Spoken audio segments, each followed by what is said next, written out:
கர்த்தருடைய பரிசுத்த நாமத்துக்கு ஸ்தோத்திரம். அநேக நாட்களுக்கு பின்பு இந்த வெளிப்படுத்தல் விசேஷ ஆராய்ச்சியை மறுபடியும் தொடர்கிறோம். நாம் 5ஆம் முத்திரையை உடைத்த போது வெளிப்படுத்தல் 6ஆம் அதிகாரம் 9ஆம் வசனத்துல அவன் 5ஆம் முத்திரையை உடைத்த போது அவர் 5ஆம் முத்திரையை உடைத்த போது தேவ வசனத்து நிமித்தமும் தாங்கள் கொடுத்த சாட்சி நிமித்தமும் கொல்லப்பட்டவருடைய ஆத்துமாக்களை பலிபீடத்தின் கீழ் கண்டேன். அவர்கள் பரிசுத்தமும் இரக்கமும் உள்ள தேவனே, எங்கள் ஆத்துமாக்களை குறித்து பூமியில் குடியிருக்கிறவரிடத்தில் எதுவரைக்கும் பழி வாங்காமலும் பதில் செய்யாமலும் இருப்பீர் என்று மிகுந்த சத்தமிட்டு கூப்பிட்டார்கள். அப்பொழுது அவர்கள் ஒவ்வொருவருக்கும் வெள்ளை அங்கிகள் கொடுக்கப்பட்டன என்று பார்த்தோம். அதுல இரத்த சாட்சிகள் என்றால் கர்த்தருடைய நாமத்து நிமித்தமாக கொல்லப்பட்டவர்கள். அந்த இரத்த சாட்சிகளை 2 வகையாக படித்தோம். ஒன்று 6ஆம் அதிகாரம் 9ஆம் வசனத்தில் சொல்லப்பட்ட பழைய ஏற்பாட்டு பரிசுத்தவான்கள் இரத்த சாட்சிகளில தேவ வசனத்து நிமித்தமும் தாங்கள் கொடுத்த சாட்சி நிமித்தமும் கொல்லப்பட்டவர்கள். அதே போல 15ஆம் அதிகாரம் வெளிப்படுத்தல் 15ஆம் அதிகாரம் 2ஆம் வசனத்துல மிருகத்தின் முத்திரையோ அவன் நாமத்தையோ அவன் நாமத்தின் லக்கத்தையோ நெற்றியிலோ வலதுகையிலோ தரிக்காமல் இருந்தவர்கள். இவ்விதமாக 2 வகையான இரத்த சாட்சிகளை பார்த்தோம். அடுத்தபடியான பொதுவான இரத்த சாட்சிகள் என்று சில காரியங்களை பார்த்தோம். இன்றைக்கு இரத்த சாட்சிகளின் தொடர்ச்சியாக வேதத்திலே யார் யார் இரத்த சாட்சிகளின் பட்டியலில் வர்றாங்க அந்த செய்தியை இன்னைக்கு பார்ப்போம். முதலாவது இயேசு கிறிஸ்து சொல்லும் போது மத்தேயு சுவிசேஷம் 23ஆம் அதிகாரம் 35ஆம் வசனத்துல நீதிமானாகிய ஆபேலின் இரத்தம் முதல் தேவாலயத்துக்கும் பலிபீடத்துக்கும் நடுவே கொல்லப்பட்ட சகரியாவின் இரத்தம் வரைக்கும் அந்த இரத்தத்துக்கெல்லாம் நீங்க பதில் சொல்லணும்னு யூதரை குற்றப்படுத்துவார். அப்படி என்றால் வேதத்துல முதல் இரத்த சாட்சி ஆபேல். அதை நாம் யாவரும் அறிவோம். அவன் எதற்காக இரத்த சாட்சியாக மரித்தான், அதற்கு அல்லது அவன் எதற்காக கொல்லப்பட்டான்? ஆதியாகமம் 4ஆம் அதிகாரம் 1 முதல் 10 வரை உள்ள வசனங்களிலே அந்த சம்பவம் எழுதப்பட்டிருக்கிறது. ஆதாமின் முதல் குமாரனாகிய காயினும் அடுத்த மகனாகிய ஆபேலும் கர்த்தருக்கு காணிக்கை கொண்டு போறார்கள். ஆபேல் தலையீச்சுகளிலும் அவைகளில் முதன்மையானவைகளிலும் சிலவற்றை கொண்டு வந்தான். காயின் காய்கறிகளை கொண்டு வந்தான். நிலத்தின் கனிகளில் சிலவற்றை கொண்டு வந்தான் என்று எழுதியிருக்குது. ஆனா முதல்ல காணிக்க கொண்டு வர வேண்டும் என்ற விருப்பம் வந்தது காயினுக்கு தான். காயின் காணிக்க கொண்டு வரான், அதை பார்த்து ஆபேல் கொண்டு வரான். ஆனா கர்த்தர் ஆபேலையும் அவன் காணிக்கையும் அங்கீகரித்தார். இதனால் காயின் எரிச்சல் அடைந்து ஆபேலை கொலை செய்தான் என்பதை ஆதியாகமம் 1ஆம் அதிகாரம் 4ஆம் அதிகாரம் 1 முதல் 10 வசனங்களில் பார்க்கிறோம் நாம. அப்ப முதல் இரத்த சாட்சி ஆபேல். இந்த ஆபேலின் இரத்த சாட்சி குறித்து தான் இயேசு மத்தேயு சுவிசேஷம் 23ஆம் அதிகாரம் 35ஆம் வசனத்துல சொன்னார். இத 1 யோவான் 3ஆம் அதிகாரம் 12ஆம் வசனத்துல அப்போஸ்தலனாகிய யோவான் சொல்லும் போது பொல்லாங்கினால் உண்டாயிருந்து தன் சகோதரனை கொலை செய்த ஆபேல் காயினை போல் இருக்க வேண்டாம் என்று சொல்கிறார். அப்போ காயின் தன் சகோதரனை கொலை செய்தான், அவன் பொல்லாங்கினால் உண்டாயினான், அவனுக்கு அது கர்த்தருக்கு அருவருப்பானது என்பதை இந்த இடத்துல நாம் பார்க்கிறோம். யோவான் சொல்றார். இந்த ஆபேலுடைய காணிக்கையை குறித்து விசுவாசத்தை குறித்து எபிரேய நிருபக்காரன் சொல்லும் போது எபிரேயர் 11ஆம் அதிகாரம் 2ஆம் வசனத்துல எபிரேயர் 11ஆம் அதிகாரத்துல பழைய ஏற்பாட்டில் உள்ள எல்லா பரிசுத்தவான்களுடைய லிஸ்டும் வருது. அதுல முதல் வருது ஆபேல். அந்த ஆபேலை குறித்து வேதம் சொல்லும் போது ஆபேலுடைய காணிக்கைகளை குறித்து தேவன் தாமே சாட்சி கொடுத்தார், அவன் மரித்தும் இன்றும் பேசுகிறான் என்று எழுதியிருக்கிறது.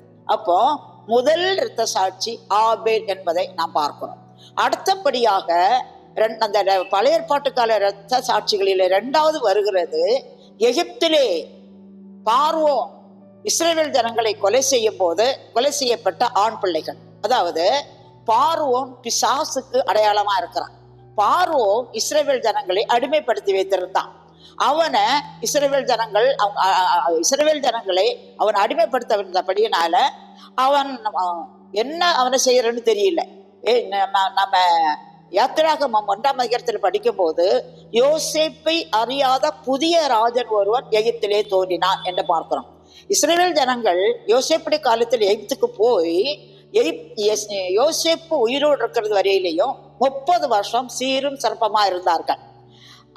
யோசேப்பை அறியாத புதிய ராஜன் ஒருவன் எகிப்திலே தோன்றின போது அவர்களுக்கு உபத்திரவம் ஆரம்பித்தது.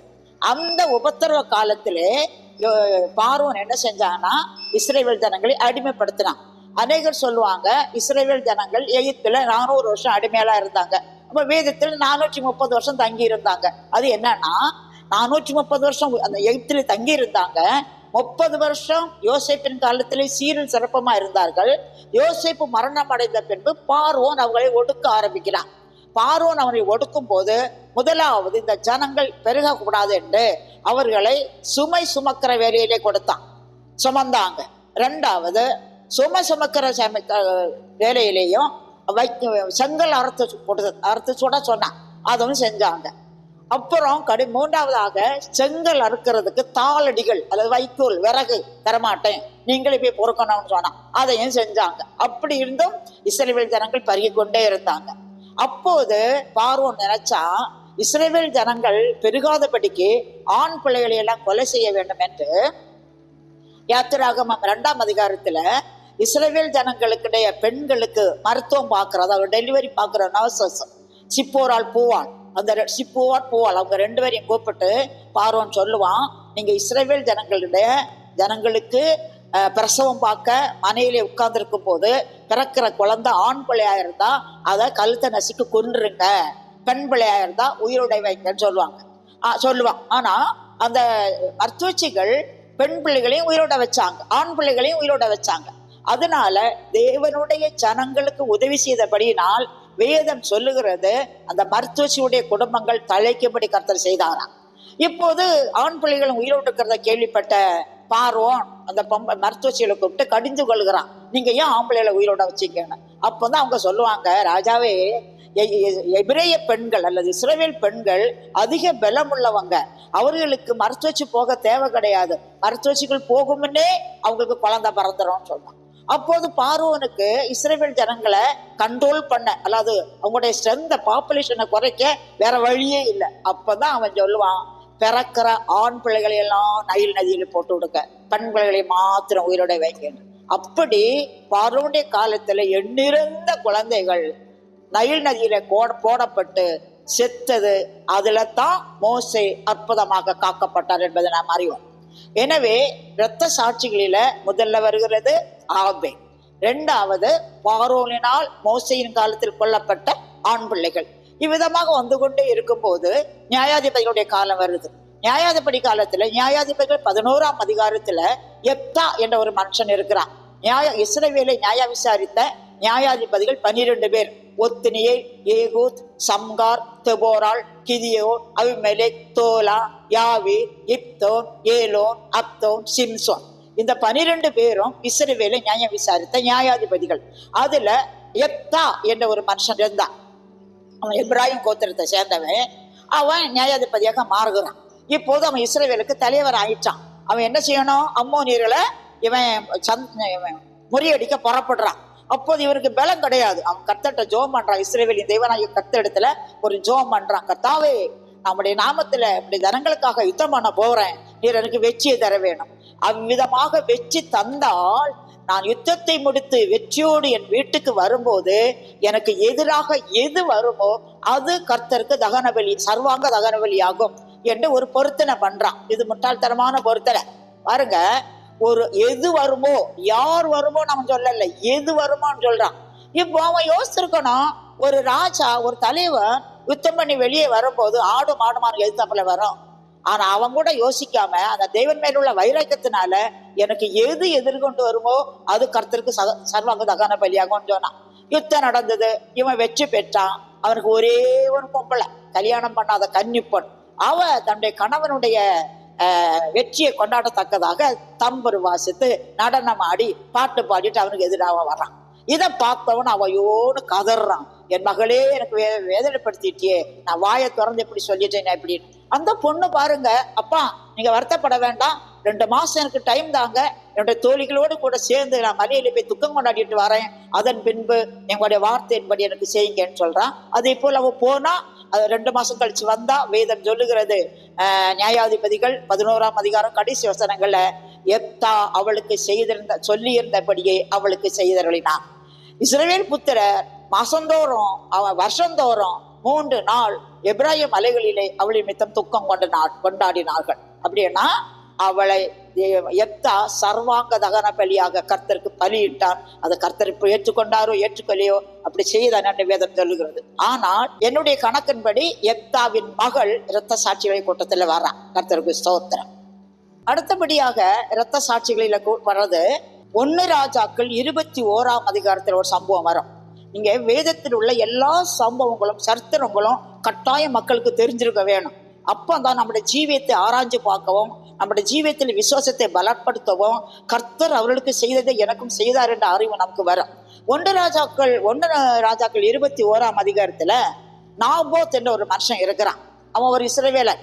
அவனுக்கு ஒரு பாரம்பரியமான ஒரு திராட்சை தோட்டம் இருக்குது. அந்த காலத்தில் இஸ்ரவேலின் ராஜாவா இருந்தவன் ஆகாப். அவன் ஒரு கொடூரமான ராஜா. அவனுடைய மனைவிக்கு ஏசபேல் என்ற பெயர். புருஷன் அப்படியே கையில வச்சு ஆற்றவன். பொதுவாக ஏசபேல் சொன்னா கண்ட்ரோலிங் ஸ்பிரிட் சொல்லுவாங்க. ஒரு கணவனை அவர்கள் இஷ்டப்படியே ஆட்டி அவ சொஞ்சா உட்காரணும், அவ சொன்னா எடுக்கணும், அப்படிப்பட்ட காரியத்தை வளர்த்திட்டு வந்தான். இந்த நாபோத்துக்குடைய திராட்சை தோட்டம் இந்த ஆகாப் ராஜாவுடைய அரண்மனை பக்கத்துல இருக்குது. இந்த ஆகாப்புக்கு ஒரு ஆசை, இந்த திராட்சை தோட்டத்தில் நமக்கு கிடைச்சா என்னுடைய மனைவிக்கு கீரை கொலை ஆக்கலாமே, அவன் பத்திரமா கீரையை பக்கத்துல இருந்து பறிச்சு நல்ல பொரியல் செஞ்சு தருவான்னு அந்த நாபோத்தை கூப்பிட்டு நாபோத்தே, உனக்கு ஒரு திராட்சை தோட்டம் இருக்குல்ல, அதை நீ எனக்கு தரணும். உனக்கு இஷ்டம்னா நான் விலை தரேன், இல்லையா அதுக்கு பதிலாக இன்னொரு திராட்சை தோட்டம் தரேன்னு கேட்பான். அவன் சொல்லுவான், ராஜாவே அதனுடைய பிதாக்களின் சுதந்திரம் பூர்வ சொத்து, நான் தரமாட்டேன், கர்த்தர் என்னை காப்பாராக்கன்னு சொல்லுவான். இவனுக்கு ரொம்ப கோபம் வரும். அவன் வீட்டுல போய் சலிப்பாக அப்படியே சோறு பரமா முகத்தை திருப்பிட்டு படுத்திருந்தானா. இப்ப வர அவனுடைய மனைவி அவனை தட்டி, என்ன இஸ்ரவேலின் ராஜா அப்படி கோவப்படலாமா, சங்கடப்படலாமா, வேதனைப்படலாமா, உமக்கு என்ன நடந்தது கேட்பான். அவன் இந்த விஷயத்த சொல்லுவான். அவளுக்கு அது ஈஸியா தெரியும். அந்த பொம்பளை என்ன செய்வா தெரியுமா, ஒரு லெட்டர் எழுதி இவன் ஆகாப்பின் பேர்ல ஆகாப்புடைய அட்ரஸ்ல அந்த நாபோத் குடியிருக்கிற ஊர்ல உள்ள தலைவர்களுக்கு லெட்டர் எழுதி, இந்த வித்தவுட் இவன் ஆகாப்புடைய நாலேஜ் இல்லாமலே ஒரு லெட்டர் எழுதி இவனுடைய சீலை வச்சு அவர் ஒருத்தட்ட கொடுத்து அந்த நாபோத் தங்கியிருக்கிற ஊர்ல உள்ள மூப்பர்களுக்கு அனுப்புவான். அதுல என்ன எழுதியிருக்கோம்னா, நீங்க உபவாசம் என்று சொல்லி எல்லாரும் கூப்பிட்டு நாபோத் அதுல உட்கார வைக்கணும். அப்ப நாபோத் ராஜாவையும் தேவனையும் தூஷித்தான் என்று 2 பொய் சாட்சிகள் வைத்துக் கொள்ள வேணும். அப்ப நீங்க இப்படி உபவாசம்னு சொல்லி எல்லாரும் வரும்போது 2 பேர் எழுப்பி இந்த சாட்சி சொல்லணும். அப்ப உடனே மற்றவங்க அத்தனை பேரும் நாபோத்தை கல்லெறிந்து கொல்ல வேணும்னு எழுதியிருப்பான். ஏன்னா அந்த காலத்து சர்ச்சை பிரமாணத்தின்படி ஒருத்தரை கொல்லணும்னா 2 சாட்சி வேணும். இவன் 2 பொய் சாட்சி கிரியேட் பண்ணி இப்படி சொன்னான். இதே போல இவனுக்கு ஒன்றும் தெரியாத நாபோத் ஒரு திடீர்னு லெட்டர் வருது, அந்த ஊர் தலைவர்களுக்கு எல்லாரும் கூடுறாங்க. நாபோத் வந்து உட்கார்ந்துருக்கான், உபவாச ஜபம் ஒண்ணு வந்த உடனே 2 பேர் திரும்பி எழுமா சொல்லுவான், நாபோத் ராஜாவையும் தேவனையும் தூஷித்தான், நான் கண்டேன் கேட்டேன்னு சொல்லுவான். அத்தனை பேரும் கல்லறிஞ்சு கொள்வாங்க. உடனே அந்த ஊர் அந்த தலைவன் என்ன சொல்லுவான்னா, லெட்டர் எழுதி இந்த ராஜாத்திக்கு அனுப்புவான். நாபோத் செத்து போறான். இந்த லெட்டரை பார்த்த உடனே இவன் பொம்பளை கணவன்கிட்ட போய் சொல்லுவான், அவன் நாபோத்து உமக்கு பணத்துக்கு தரமாட்டேன்னு சொன்னால, அதை நீ ஓசியை எடுத்துக்க, நாபோத்து உயிரோட இல்லை அப்படின்னு. இந்த ஆகாப் ராஜா இந்த திராட்சை தோட்டத்தை பார்க்கறதுக்கு போவான். அந்த காலத்துல எலியா தீர்க்கதரிசி இருந்தாரு. கர்த்தர் சொல்லுவாரு எலியாட்ட, நாபோத்து இப்படி நாபோத்து கொன்னுகிட்டு ஆகாப்பவன் திராட்சை தோட்டத்தை எடுக்க இப்படியே வர்றான், நீ இந்த வழியா போய் நீ கொலை செய்ததும் எடுத்துக்கொண்டதும் இல்லையேட்டு கர்த்தர் கேட்கிறாருன்னு சொல்லிட்டு வரலாம். அவன் கேட்பான், அப்பவே வந்து என்ன தாழ்த்த மாட்டான், என் பகிர்ந்தினே என்னை கண்டுபிடித்தாயான்னு கேட்பான். இவ்விதமாக அடுத்தபடியாக இரத்த சாட்சிகளில வரிசையில வர்றது நாபோத். அடுத்து 2 சாமுவேல் 11ஆம் அதிகாரத்துல உரியா. நம்ம எல்லாருக்கும் தெரியும், சாலமோனின் தாய் பத்சேபாள் உரியா என்ற ஒரு படை தளபதியுடைய மனைவி. 2 சாமுவேல் 11ஆம் அதிகாரத்துல அந்த வசனம் எப்படி ஆரம்பிக்குதுன்னா, மறு வருஷம் ராஜாக்கள் யுத்தத்துக்கு புறப்படும் போது தாவீது யோவாப்பையும் மற்ற படை வீரரையும் இராணுவம் அனைத்தையும் அனுப்பிவிட்டு தாவீது வீட்டில் இருந்து கொண்டான். அதான் 1ஆம் வசனம். அது என்ன நடக்கும்னா, யோவாப்பு படைத்தளபதி எல்லா இஸ்ரவேலரையும் கூட்டிட்டு யுத்தத்துக்கு போயிட்டான். அங்க ரப்பாவை முற்றுகை போட்டு அவன் யுத்தம் பண்ண போயிட்டான். இந்த உரியா என்ன சொல்ற படைத்தலைவனும் யுத்தத்துக்கு போயிட்டான். தாவீது ஒரு நாள் மத்தியானம் சாப்பிட்டுட்டு நல்லா தூங்கி எழுப்பி அப்படியே பால்கனியில விளாத்திட்டே வரார். அப்ப பக்கத்துல ஒரு ஸ்ரீ குளிச்சிட்டு இருக்கான். அதை இவரும் பார்க்கறான். அப்ப இவன் விசாரிக்கிறான், இது உரியாவின் மனைவி, உரியா போர்க்காலத்துல இருக்கிறான்னு அவன் கூப்பிடுறான். உல்லாசமா இருந்தான். அவன் கர்ப்பவதி ஆனான். இந்த செய்தி அவருக்கு அறிவிக்கிறான்.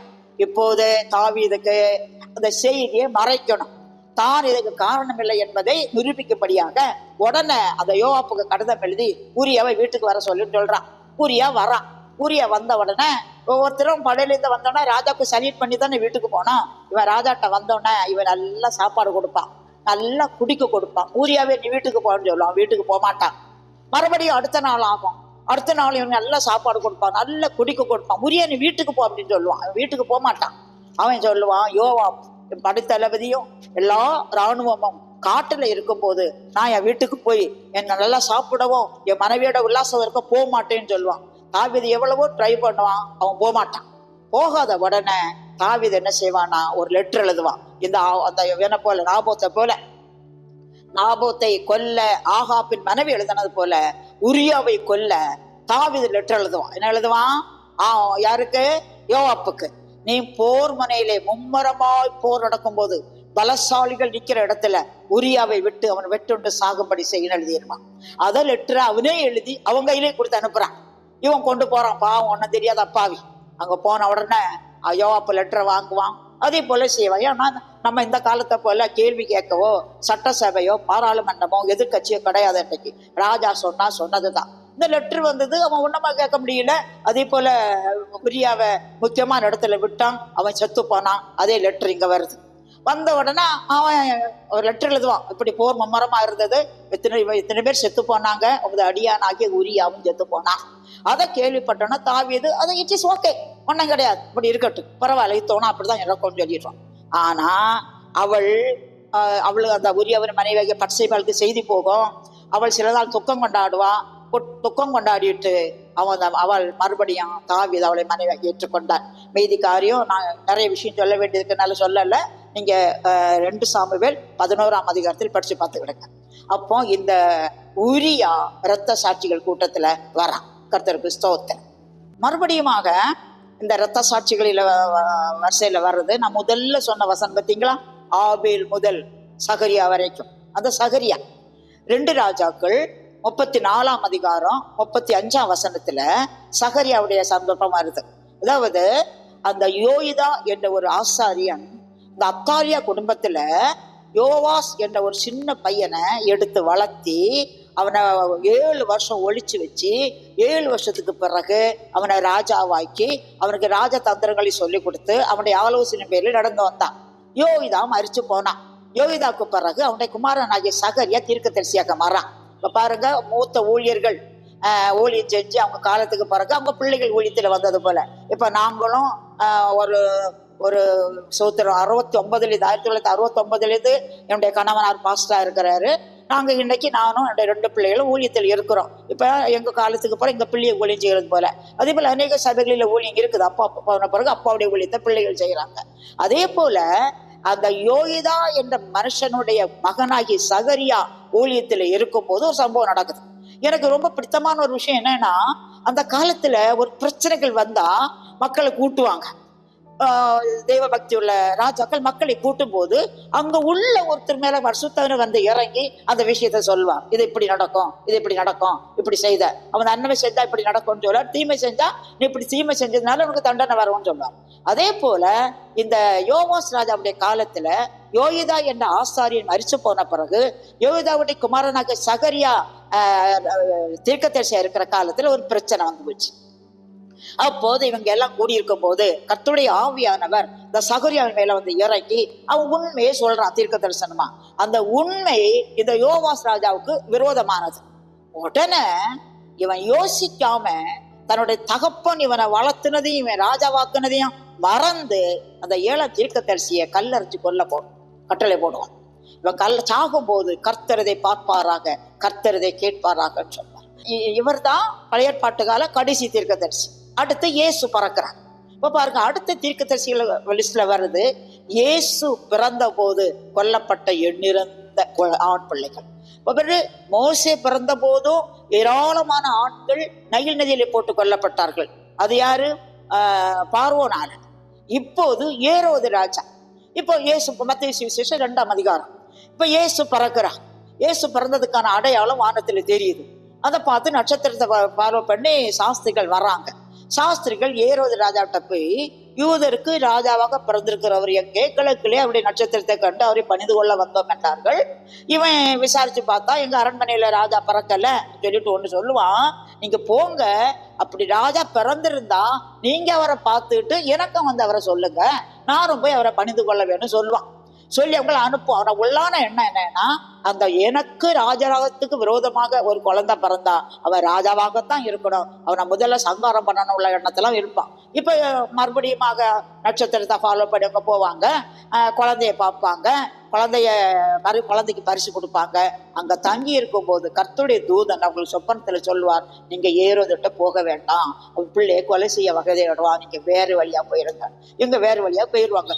உடனே தேவ தூதன் யோசேப்புக்கு தரிசனமாகி, நீ இப்பவுமே எழுப்பி பிள்ளையை கூட்டிட்டு எகிப்துக்கு போ, ஏரோது கொலை செய்யான்னு சொல்றான். இந்த நேரத்துல இந்த நட்சத்திரம் தோண்டப்பட்ட காலம் முதல் இவங்க சாஸ்திரியினால வஞ்சிக்கப்பட்டதை பார்த்து ஏரோது ரொம்ப கோபம் அடைந்து கணக்கு பார்ப்பான். அப்போ அவங்க வந்து புறப்பட்டது இப்போ இவங்க இந்த காலம் அப்படியானா அந்த குழந்தைக்கு 2 வயது இருக்கணும். அப்படி நான் கால்குலேட் பண்ணி எருசலேமிலும் அது சுற்றி பெத்லகேமிலும் அதை சுற்றியுள்ள எல்லை எங்கும் உள்ள 2 வயதுக்கு உட்பட்ட எல்லா ஆண் பிள்ளைகளையும் ஏறுவது கொலை செய்வான். அவங்க எல்லாம் இரத்த சாட்சிகளுக்கு பட்டியல சேருவாங்க. கர்த்தருக்கு ஸ்தோத்திரம். இது இரத்த சாட்சிகளில அடுத்தபடியாக யோவான் ஸ்நானம். நான் இப்ப பார்த்துட்டு வர்றது வேதத்தில் உள்ள இரத்த சாட்சிகள். இந்த யோவான் ஸ்நானம் எதுக்காக நம்ம எல்லாருக்கும் தெரியும். லூக்கா சுவிசேஷம்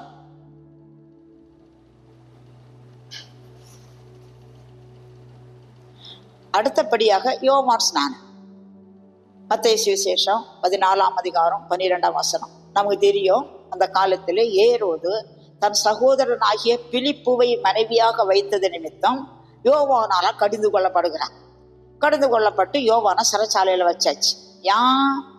அவன் செய்த தப்ப சொன்னதுனால. இதுல ரோமன் கத்தோலிக்க மார்க்கத்தார் என்ன நம்புறாங்கன்னா, அந்த பிலிப்புடைய மனைவி விதவையா இருந்தா அவளை தான் ஏரோது வச்சுக்கிட்டான். அப்படி கிடையாது. ஏரோது தன் சகோதரனாகிய பிலிப்புவின் மனைவி விதவையை இல்லை. இதே யோவான் தப்புன்னு சொல்றாரு. அவன் பிடிச்சி சிறைச்சாலையில வைக்கிறான். அந்த டைம்ல ஏரோதுக்கு பிறந்த நாள் வருது. அப்போ ஏரோதியாளுடைய, அதாவது அந்த பிலிப்புடைய மனைவியுடைய மகள், ஏரோதியாவுடைய மகள் அந்த பெரிய கூட்டத்துல டான்ஸ் ஆடுறான். டான்ஸ் ஆடின உடனே அந்த ஏரோது ராஜா கவரப்பட்டு, என்ன கேட்டாலும் தருவேன், என் ஆஸ்தியில பாதியை கேட்டாலும் தருவேன், நான் படுபாவி. அப்போ இவ போய் கேட்கறாங்க அம்மாட்ட, நான் என்னத்தை கேட்கணும்னு. அவ சொல்றான், யோவான் ஸ்நானனுடைய தலையை கேள். அப்படி பாருங்க, இந்த விபச்சாரம் வேசித்தனம் என்பது எவ்வளவு பெரிய கொடூரமா இருக்குது. அவ சொத்துல ராஜ்யத்துல பாதி கேட்டா கூட தரேங்கிறான். வெள்ளியோ பொண்ணோ பணமோ நகைகளோ எவ்வளவு கேட்டாலும் கொடுத்திருப்பான். அது எல்லாத்தையும் விட அவ விரும்பினது யோவான் ஸ்நானனுடைய தலை. அப்போ இவர் இதை கேட்ட உடனே ஏரோது ரொம்ப வேதனைப்படுறான். ஆனா ஆணை விட்டுட்டான். ஒரு ராஜா ஆணை விட்டப்பறம் ஆணையை மாத்தக்கூடாது, அது அவன ராஜரிகத்துக்கு அழகு கிடையாது. ஆனா இவனுக்கு நீதிமான் தெரியும், யோவான் நீதிமான் தெரியும். யோவான்கிட்ட ஏரோது சில ரகசியங்கள் எல்லாம் கேட்டு அறிஞ்சிருக்கிறான், சில பிரச்சனைகளுக்கு தீர்வெல்லாம் கேட்டு அறிஞ்சிருக்கிறான். இந்த யோவானை கொலை செய்ய ஏரோது தயங்குறான். ஆனா சட்டம் இவனுடைய வார்த்தையும் அவனை கொலை செய்ய தூண்டுகிறது. அவ கேட்கிறா, யோவான் ஸ்நானனுடைய தலையை வெட்டி ஒரு தாளத்தில் எனக்கு தாரோம். சிறைச்சாலையில் இருக்கிற யோவானை வெட்டி தலையை கொண்டு வர்றதுக்கு அவன் கட்டளை போடுகிறான். அப்ப சீஷர்கள் போய் அவனை உடம்பை எடுத்து அடக்கம் பண்ணாங்க. வேதத்தில் எழுதி இருக்குது. பாரம்பரியம் என்ன சொல்லுதுன்னா, ஒரு தட்டுல அந்த யோவானுடைய தலையை வச்சு கொடுத்தாங்க. அந்த யோவானுடைய தலை அவ திருப்பும் போதெல்லாம் அவளை பார்க்கணும். இந்த ஏரோதியாள் எங்கெங்கெல்லாம் இருக்கிறாளோ அங்கெங்கெல்லாம் அவளை பார்க்குதான். ஓடி ஓடி போனாலும் தலை திரும்பி அவளை பார்க்குது. அவ்விதமாக ஒரு சம்பவம் பாரம்பரியம் இருக்குது. எனவே இந்த யோவான் ஸ்நானகன், இது பழைய ஏற்பாடு தான் சத்தியத்தின்படி. வேதத்துல புதிய ஏற்பாட்டுல எழுதப்பட்டிருந்தாலும் புதிய ஏற்பாடு ஆரம்பிச்சது சபை ஆரம்பிச்ச பிறகுதான். ஆனப்படினால இந்த யோவான் ஸ்நானன் கொல்லப்பட்டது. அவர் ஒரு இரத்த சாட்சி. அடுத்தபடியாக இரத்த சாட்சி அப்போஸ்தலர் நடவடிக்கைகள் 7ஆம் அதிகாரத்துல ஸ்தேவான் அப்போஸ்தலர் 6ஆம் அதிகாரத்துல பந்தி விசாரிப்புக்காக 6 பேரை நியமிக்கிறாங்க. அப்போஸ்தலர் 6ஆம் அதிகாரத்துல சாப்பாட்டு பிரச்சனை, எங்க பிள்ளைகளுக்கு நல்ல சாப்பாடு கிடைக்கல, எங்களுக்கு மீன் கிடைக்கல, எங்களுக்கு தலை கிடைக்கல, எங்களுக்கு துண்டம் கிடைக்கலன்னு கிரேக்கர்களும் யூத மார்க்கத்தில் அமைத்தவர்களும் சண்டை போடுறாங்க. எங்களுடைய விதவைகள் நல்லா விசாரிக்கப்படல அப்படின்னு. உடனே பேதுரு, யாக்கோபு, யோவான் எல்லாம் பிளான் பண்ணி, நாங்க வேத வசனத்தை போதிக்கிறதுல ஜோம் பண்றதெல்லாம் இருக்கணும், நாங்க உங்களுக்கு சாப்பாடு போட வர முடியாது அப்படின்ட்டு பரிசுத்தாவியும் உண்மையும் ஞானமும் நிறைந்த 6 பேரை நியமிக்கிறார்கள். அதுல ஒண்ணு சேவான். இந்த சேவான் பந்தி விசாரிப்புக்காக நியமிக்கப்பட்டாலும் அவன் பரிசுத்தாவினால நிறைந்து பிரசங்கம் பண்ணி அநேக அற்புதங்களை அடையாளங்கள் செய்யறாங்க. கடைசியில சேவானை பிடிச்சு மரண தண்டனை கொடுத்துட்டாங்க. அப்போஸ்தலர் 7ஆம் அதிகாரத்துல அவன் ஒரு பந்தி விசாரிப்புக்காரனாலும் ஆபிரகாம் தொடங்கி இயேசு கிறிஸ்து சிலுவையில் அறையப்படுறது வரை உள்ள எல்லா சரித்திரத்தையும் சொல்லி கடைசியில அவனை கல்லெறிந்து கொண்டார்கள். சேவான் வேதத்தின்படி புதிய ஏற்பாட்டு சபையில முதல் இரத்த சாட்சி. அடுத்தபடியாக யாக்கோபு. இந்த யாக்கோபு யாருன்னாக்க யோவானுடைய சகோதரன். நீங்க வேதத்துல 2 முக்கியமான யாக்கோபு வரும். சிலர் குழம்பும், சிலர் எங்கிட்ட கூட கேட்டிருக்காங்க. அதாவது இயேசுடைய சீஷர்கள் பேதுரு, யாக்கோபு, யோவான், பிலிப்பு, மந்திரே அப்படி வந்துட்டு போவாங்கல்ல. அதுல இந்த யாக்கோபும் யோவானும் போவர்னகேஸ் என்று அர்த்தம் கொள்ளும் இடிமுழக்கத்தின் மக்கள் என்று பெயர் பட்டவங்க, அண்ணன் தம்பியும். இயேசுடைய சீஷர்கள பேதுரு அந்த அண்ணன் தம்பி, யாக்கோபு யோவான் அந்த அண்ணன் தம்பி. அப்போஸ்தலர் 12ஆம் அதிகாரத்துல ஏரோது அநேகர் துன்பப்படுத்த ஆரம்பிப்பான் சபையில. துன்பப்படுத்தி இந்த யாக்கோபின் சகோதரர், யோவானின் சகோதரனாகிய யாக்கோபு, அதாவது இயேசுவின் சீஷனாக இருந்த யாக்கோபை பட்டயத்தினால் வெட்டி கொலை செஞ்சிருவான். இந்த யாக்கோபு அடுத்த புதிய ஏற்பாட்டுல உள்ள 2வது இரத்த சாட்சி. இது பிரியமா இருந்த யூதருக்கு பிரியமா இருந்தபடினாலதான் பேதுரையும் பிடிச்சி சிலையில அறிவான், சிறைச்சாலையில போடுவான். பேதுரை கர்த்தர் அற்புதமா விடுதலையாக்குவான். அடுத்து இந்த நேரத்தில் அவங்களுக்கு சொல்ல விரும்புறது, யாக்கோபு அப்போஸ்தலர் 15ஆம் அதிகாரம் ஒரு யாக்கோபு வருவார். அவர் அந்த பிஷப்பா இருந்து புதிய ஏற்பாட்டு சபையில மற்ற எல்லா இடங்களிலேயும் ஊழியர்கள் பருகும் போது எருசலேமிலே மிக முக்கியமா இருப்பார். இந்த யாக்கோபு தான் யாக்கோபு நிருபத்தை எழுதினது. இந்த யாக்கோபு இயேசுடைய சொந்த சகோதரன். மத்தேயு சுவிசேஷம் 13ஆம் அதிகாரம் 55ஆம் வசனத்தில் எழுதியிருக்கிறது இயேசுவை குறித்து. இவன் தச்சனுடைய குமாரன் அல்லவா, இவன் தாய் மரியாள் என்பவள் அல்லவா, யாக்கோபு, யோசே, யூதா, சீமோன் என்பவர்கள் இவனுடைய சகோதரர்கள் அல்லவா, இவனுடைய சகோதரிகளும் நம்மட்டில் இருக்கிறார்களே என்று. அப்போ இந்த இயேசு பரலோகத்துக்கு போன பிறகு மரித்து அடக்கம் பண்ணப்பட்ட பின்பு இயேசுவின் சொந்த சகோதரர்ல யூதாவும் யாக்கோபும் விசுவாசிகளாக இருக்காங்க, ஊழியத்தில் இருக்கிறாங்க. யாக்கோபு நிருபத்தை எழுதின யாக்கோபும் புதிய ஏற்பாட்டு சபையில முக்கியமான பிஷப்பா இருந்தவரும் இயேசுடைய சொந்த சகோதரர். இவங்களுடைய சகோதரன் தான் யூதா நிருபத்தை எழுதின யூதா. கர்த்தருக்கு ஸ்தோத்திரம். அந்த யாக்கோபும் இந்த விசுவாசியுடைய இரத்த சாட்சிகளை பட்டியல வரார். அடுத்தபடியாக இரத்த சாட்சிகளுடைய பட்டியல வர்றது பெர்கமு சபையின் உண்மையான விசுவாசியாக அந்திப்பா என்பவர். வெளிப்படுத்தல் 2ஆம் அதிகாரம் 10-11 வசனங்களில பெர்கமு சபைக்கு கர்த்தர் செய்தி சொல்லும் போது, உங்களில் உண்மை உள்ள சாட்சியாகி அந்திப்பா என்பவன் கொல்லப்பட்ட நாட்களில் உன்னுடைய விசுவாசத்தை ஆறுதற்கிறேன்னு சொல்லுவான். இந்த அந்திப்பா விசுவாசியுடைய பட்டியலை சேர்ந்து இரத்த சாட்சியெல்லாம் மறைச்சிருக்கிறார். அதுக்கு பிறகு இதோட இந்த இரத்த சாட்சிகளில் சொல்லப்பட்டது முடிஞ்சது. அடுத்து பேதுரு பவுல். 2 தீமோத்தேயு 4ஆம் அதிகாரம் 7ஆம் வசனத்துல பிலிப்பு பவுல் சொல்லும் போது, நல்ல போராட்டத்தை போராடினேன், ஓட்டத்தை முடித்தேன், விசுவாசத்தை காத்து கொண்டேன், இது முதல் நீதியின் கிரீடம் எனக்காக வைக்கப்பட்டிருக்கிறது, எனக்கும் மட்டுமில் நீதி உள்ள நியாயாதிபதியாக கர்த்தர் அந்நாளிலே அதை எனக்கு தந்தருள்வார், எனக்கு மட்டுமில்லை அவர் பிரசன்னமாகுதலை விரும்பும் யாவருக்கும் அதை தந்தருவான்னு சொல்லுவார். பிலிப்பியர் 1ஆம் அதிகாரம் 23ஆம் வசனத்துல பவுல் சொல்லும் போது, தேகத்தை விட்டு பிரிந்து கர்த்தரோடு இருக்க ஆசை, ஆனாலும் சில காலம் உயிர் சரீரத்தில் இருக்கிறவங்களுக்கு பிரயோஜனமா இருக்கும்னு சொல்றார். இந்த தீமோத்தேயுல கொஞ்சம் வசனத்துக்கு முன்னாடி அவர் சொல்ல, ஏதோ நான் பானை பலியாக வார்க்கப்பட போகிறேன். அப்போ பவுல் ஒரு வீரமான இரத்த சாட்சி. அடுத்து பேதுருவும் 2 பேதுரு 1:13 பேதுரு சொல்லும் போது, நம்முடைய கர்த்தராயிருக்கிற கிறிஸ்து எனக்கு அறிவித்தபடி நான் என் தேகத்தை விட்டு பிரியும் காலம் சீக்கிரமா இருக்கிறதுன்னு சொல்லுவான். எனக்கு ரொம்ப பிடிக்கும். அப்போ பேதுருவிட்ட கர்த்தர் சொல்லியிருக்கிறார். பேதுருக்கு அவர் வேக வேகமா பேசுறதுனால கொஞ்சம் பேதுரு உள்ள ஒரு துடிப்பா பேசுறாருன்னு அர்த்தம். அவருக்கு உண்மையிலே இரத்த சாட்சி தான். பேதுரு தலைகீழாக சிலுவையில் அறையப்பட்டதாக சரித்திரம் சொல்லி இருக்குது. ஏன்னா பேதுருக்கு அந்த காலத்து மன்னர்கள் என்ன செஞ்சாங்கன்னா சிலுவையில் அரைஞ்சு கொல்லப்பட வேண்டும் என்று தீர்ப்பு கூறினாங்க. பேதுரு சொன்னாராம், என் பெருமா இயேசுவை போல நான் நேரே சிலுவையில் அறையப்படக்கு பாத்திரவான் இல்லை, என்னை தலைகீழாக சிலுவையில் அறைந்து கொல்லுங்கள் என்று.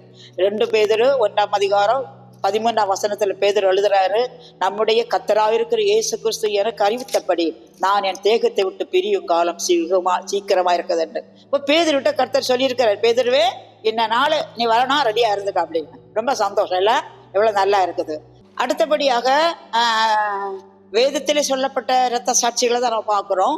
தோமா, நம்ம அனைவரும் அறிவோம், 1ஆம் நூற்றாண்டுல இயேசுவின் சீஷர்களில் ஒருவராகிய தோமா நம்முடைய கேரளாவுக்கு வந்து, கேரளா, கன்னியாகுமரி, தூத்துக்குடி விதமாக வந்து சென்னையில், அந்த மயிலாப்பூரில், பரங்கிமலையில் ஒரு ஒரு ஒரு இந்து பூசாரியினால குத்தி கொல்லப்பட்டார் என்றும், இன்றைக்கும் Saint Thomas Mount, Saint Thomas Road அதெல்லாம் அதுக்கு ஆதாரமாக இருக்குது. அடுத்தபடியாக நீரோ மன்னனுடைய 1 நூற்றாண்டு காலத்தில் ஏராளமான கிறிஸ்தவர்கள் இரத்த சாட்சிகளால் மரித்தார்கள். இன்னும் சைனா, ரஷ்யா போன்ற கம்யூனிஸ்ட் நாடுகளில் ஏராளமான கிறிஸ்தவர்கள் இரத்த சாட்சிகளாக மரித்தார்கள். நாம் யாவரும் வருந்தபடி நம்ம இந்தியாவின் நாகாலாந்து மாநிலத்தில் ஒரு சம்பவம் நடந்ததாக கேள்விப்படுறோம். நம்ம எல்லாரும் பாடுவோம், இயேசுவின் பின்னே போக துணிந்தேன், பின்னோக்கே நான். அந்த பாட்டுடைய வரலாறு என்னன்னா, அந்த நாகாலாந்து அந்த மக்கள் அந்த மலை ஜாதிகள் முதலாவது அவங்க மனிதர்களை பிடிச்சி சாப்பிட்றவங்களாம். ஏராளமான மிஷினரிஸ் அங்கே வந்தாங்க. அவங்க எல்லாரையும் அவங்க பிடிச்சு சாப்பிட்டாங்க. கடைசியா ஒரு மிஷினரியும் மனைவியும் 2 பிள்ளைகளுமாக வந்தாங்க. இவனை முதல்ல அவங்களுக்கு அவங்க ஊர் தலைவன் கூடி ஊரார் மத்தியில இயேசு மறுதளிக்க வேணும்னு சொன்னாங்க. அவன் மறுதளிக்க மாட்டேன்னு சொன்னார். முதல் குழந்தைய வெட்டி இந்த 50 கொன்னாங்க. உடனே அந்த மனுஷன் பாடினானா, இயேசுவின் பின்னே போக துணிந்தேன். அடுத்து 2வது குழந்தைய சுட்டு கொன்னாங்க. அப்போ அந்த மனுஷானாம், பின்னோக்கே நான் பொன்னேக்கே நான் சொன்னாராம். அப்போ ஒவ்வொரு நேரமும் இயேசு மறுதளிச்சுக்கு அவனை விடுவேன், இயேசு கடவுள் இல்லைன்னு சொன்னாரு, சொல்லு உன்னை விடுவேன்னு சொல்லுவாங்களே. 3வது மனைவியை 50 நாள் ஏது கொண்டு போட்டாங்க. அப்போ அந்த ஆள் பாடினானா, சிநேகிதர் தள்ளினும் பின்பற்றுவேன் உண்மை, உலகம் என் பின்னே சிலுவையன் முன்னே. கடைசியில அந்த மனுஷனையும் 50 எது கொண்டு போட்டாங்க. 4 பாடி கிடக்குது. எல்லாம் சுற்றி நின்று பார்க்குறாங்க. அந்த தலைவன் முன்னாடி வந்தானா, வந்து சொன்னானா, எங்கேயோ பிறந்த ஒரு இயேசு இந்த இந்திய தேசத்துல வந்து அந்த இயேசுவை பற்றி இவங்க எங்கேயோ பிறந்த இவங்க 4 பேரும் வந்து இப்படி சொல்றாங்களே, அப்படி என்றால் அந்த இயேசு எனக்கு வேணும்னு தலைவன் ஏற்றுக்கொண்டானா, ஊரார் ஏற்றுக்கொண்டாங்க. நாங்களா அதில் % கிறிஸ்டியன்ஸ். கர்த்தருக்கு ஸ்தோத்திரம். எங்கெங்கெல்லாம் தேவனுடைய ஊழியக்காரர்கள் கொல்லப்படுறாங்களோ அங்கெங்கெல்லாம் ஊழியங்கள் வளருது. நமக்கு தெரியும், 1999 நம்முடைய இந்திய தேசத்துல ஒரிசாவில், ஆஸ்திரேலியாவிலிருந்து வந்த கிரஹாம் ஸ்டெயின்ஸ், அவருடைய மனைவி கிளாடிஸ் ஸ்டெயின்ஸ், அவருடைய மகள் எஸ்தர், அவங்களுடைய 2 பிள்ளைகள் வந்து அவங்க 2 அந்த ஐயாவும் அந்த 2 பிள்ளைகளும் கொலையாளிகளால ஜீப்ல உயிரோட எரிக்கப்பட்ட செய்தி இந்தியாவை உலுக்கிச்சு. அந்த டைம்ல அந்த அம்மா சொன்னாங்களாம், என்னுடைய கணவனை கொன்றவர்களை நான் மன்னிக்கிறேன் என்று. அப்ப தாராசிங் என்ற ஒருவன் தான் அந்த குரூப்புக்கு தலைவனா இருந்தானா. அவனை தூக்கு போட்டுட்டாங்க. சமீபத்துல கேள்விப்படுறேன், அந்த கும்பல உள்ள ஒரு பையன் அண்டர் ஏஜ், அவன் சிறைச்சாலையில இருந்து 8 வருஷம் சிறைச்சாலையில இருந்து வெளியே வந்து இப்ப கர்த்தருடைய ஊழியத்தை செய்கிறானா. கர்த்தருக்கு ஸ்தோத்திரம். இவ்விதமாக இரத்த சாட்சிகள் ஏராளமாக இருக்கிறார்கள். இன்றும் நம்முடைய தேசத்துல, வட இந்திய மாநிலங்களில கர்த்தருக்காக மக்கள் மரித்து கொண்டே இருக்கிறார்கள். எல்லா அநேக இடங்களில ஜனங்கள் இன்றைக்கும் கிறிஸ்துக்காக மரித்து கொண்டே இருக்கிறார்கள். போலிகார்ப் என்ற ஒரு மனுஷனை கேள்விப்பட்டேன்.